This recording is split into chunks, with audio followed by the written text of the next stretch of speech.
हज़रत हसन बसरी रहमहुल्लाह फरमाते हैं कि 5 चीज़ें दिल के बिगड़ने की निशानी है।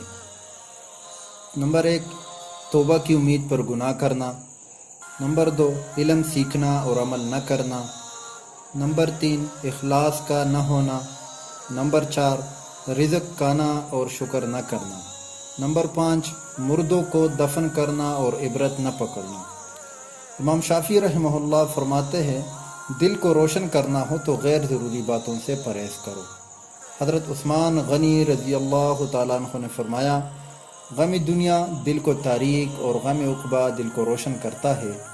इसी तरह एक हदीस शरीफ में आता है, हुज़ूर अक़दस सल्लल्लाहु अलैहि वसल्लम का कौल है, तुम्हारे जिस्म में गोश्त का एक टुकड़ा है, जब वो दुरुस्त हो तो सारा जिस्म दुरुस्त होता है, जब वो बिगड़ जाए तो सारा जिस्म बिगड़ जाता है, मालूम रहे कि वो दिल है।